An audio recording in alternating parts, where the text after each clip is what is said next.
A year and a half after the COVID pandemic was suddenly announced over, millions suffer from mysterious illnesses after the virus or the vaccines. But then all of a sudden they go from that to having basically not able to stand up for a long time, not able to run anymore. And for an uncounted number of people, lives are not the same. It sounds dramatic, but I remember thinking, how old does my youngest need to get before he doesn't need me as much? This week, a doctor and a diagnosis helping thousands. Americans don't trust the federal government. Fewer than a quarter believe Washington is committed to doing what is right. And there's good reason. They're surveilling you and other staffers on Capitol Hill. They were absolutely surveilling our communications, yes. This week, a chilling whistleblower account of federal officials spying on the very congressional staffers that oversee them. When China landed a spacecraft on the moon's far side this summer, America's existential threat became extraterrestrial. Whoever dominates space, including the moon, is going to control the destiny of the planet. Blasts off into the sky. A look at China's challenge to meet us on the dark side of the moon.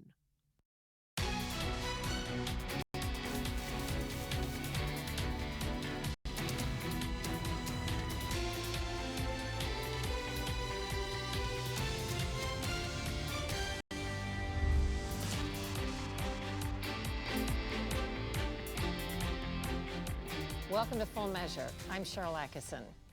Today we continue our reporting on an important story that stands to impact many of us in some way.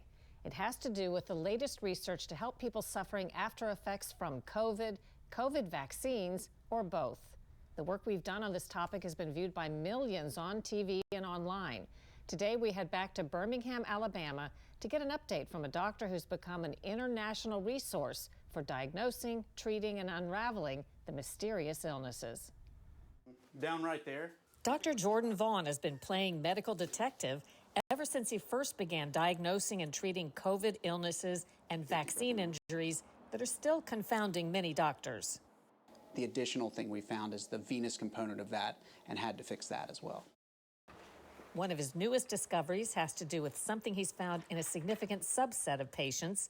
The spike protein in COVID and made by the vaccines causes blockages in a major vein.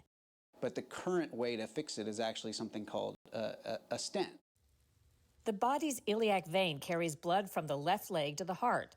When the blood flow gets blocked, it can lead to symptoms from brain fog to irregular heartbeat, fatigue, and rigid muscles. Based on what Dr. Vaughn has seen, iliac vein problems in reaction to COVID and the vaccines could be impacting tens of thousands of people. People that have kind of iliac vein compressions, they're common within the general population, but they are not necessarily clinically significant.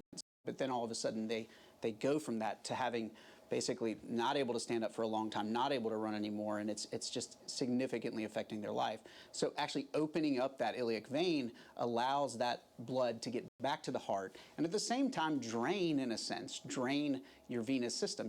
My kind of partner in crime, I guess, in Colorado, we've done about 200 now in this patient base, anywhere from the ages of 15 to about 72, 73 is the oldest. And the young people definitely do very, very well. The older people, it does take a little longer because their veins are older to begin with. Hannah Bourgeois, mother of 5, had a stent implanted to open up her iliac vein shortly after we first met her over a year ago at Dr. Vaughn's office. She'd gotten so sick after COVID and COVID vaccines, she was nearly bedridden for 2 years. Here's what she told us last year. I felt like my body was just shutting down on me, and there wasn't anything I could do about it. Now she describes a pronounced difference. At my lowest point, it sounds dramatic, but I remember thinking, how old does my youngest need to get before he doesn't need me as much? Because I really didn't know how long I could keep going. We went to Mayo Clinic and really couldn't get any answers. And then I met Dr. Vaughn in, I think it was August of 2022. And he put me on the triple anticoagulant therapy. And I felt like a new person after that. Then immediately after she got the stent in her iliac vein, she could see a difference, with color returning first to her left foot as blood flow opened up. She says her whole body symptoms improved. Ellen Redinger describes a similar recovery. I feel like I noticed some changes immediately. When we first met Redinger last year, she'd also gotten very sick after getting vaccinated and getting COVID. A competitive runner, she'd had to stop exercising entirely. Her cardiologist referred her to Dr. Vaughn. Here's what she told us then. I mean, I can pinpoint the day, the time where I was. When I was running, I was doing a workout, and all of a sudden, I cannot feel my legs. I cannot feel, my heart rate is going 200. I can't do it. I call my dad, I'm like, I'm done working out. I can't do it. And I went for like 3 or 4 months of just feeling awful. Today, an update after more than a year of treatment under Dr. Vaughn and his team. So you're one of the patients who's had a stent put into your iliac vein. Yes. What kind of a difference did you notice and when? My coloration, immediately I had more pink to my skin. And then my heart rate took a little bit to come down, but I feel like that's normal because my heart rate was pumping so much to get the same amount of blood through my body, and it wasn't getting the same amount of blood. And so it would just take a while for my body to just recognize that I had this same amount of blood. Now she's back on track and even running again. You know, it's one thing to open up the vessel. It's another to understand that all the vessels are also probably having issues. They're just not as apparently obvious as the one that's compressed.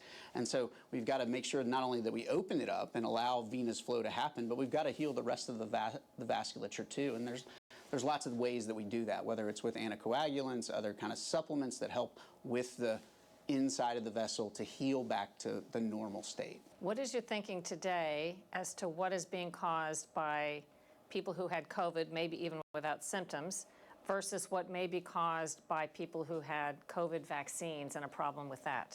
So things like lots more neurological issues, stuff that's very disconcerting to the patient, but also mystifying to the neurologist.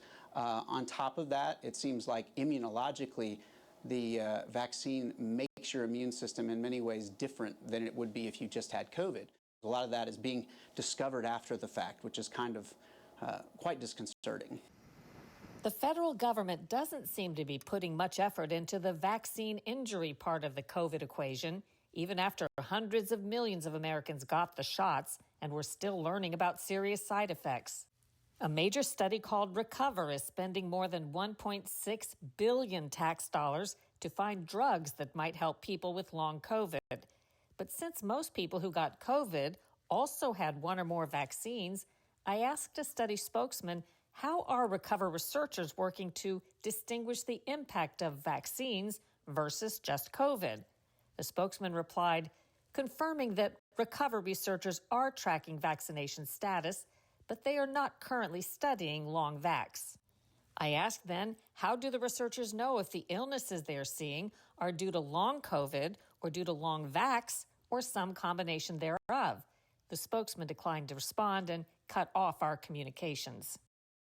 Seems to me they're being presented with important data as we try to figure out, as we should be, what vaccine side effects there are, and yet they're calling them all long COVID. They're not distinguishing between the patients who may have been exacerbated because they were vaccinated. Yeah, I think that's unfortunately on purpose. I will say in my clinic, the important thing is, have you been vaccinated? And then what were the symptoms after your vaccine? I would say some people never had any symptoms within that kind of 14-day issue, but then months later started to have interesting kind of cardiovascular problems or new onset brain fog, those kind of things. But I like to make that distinction because it does kind of inform us. I'd say the amount of damage seems to be more, the more times the spike has been allowed to run through your body. No, it would be because... A final note, although there's good news in terms of treatments and discoveries, patients are seeing dramatic improvement. Dr. Vaughn Vaughn says their health isn't returning fully back to where it used to be. For Redinger, she says her immune system seems markedly different now. It sounds like you've had some health problems. You keep getting sick. Yes. Do you think this is a lingering effect of, or maybe impact of pre-existing conditions exacerbated by the illness from COVID and the vaccines? Yes. I'm a pretty active person, and I tried to just get back into everything that I had been doing. And I realized I'm not back to where I was pre-2020, pre-COVID. I've really had to modify how I do life now, and it's taken me a while to figure that out. What is your advice to so many people who are looking for answers? So first, I think it is to write down all your symptoms and write down things that you're experiencing. I think that really helps a lot of the doctors to put it all together, because especially when somebody comes with 6 months or a year of issues, and some of those issues change throughout time, it's really hard, especially in the way our medical system's set up, to sit there and digest that in 15 minutes. The other thing is coming up with a temporal relationship that either a vaccine or an infection had to your symptoms. And I think that's really helpful to doctors to go, you know what, you're right. Dr. Vaughn has established the Microvascular Research Foundation to develop clinical trials and research.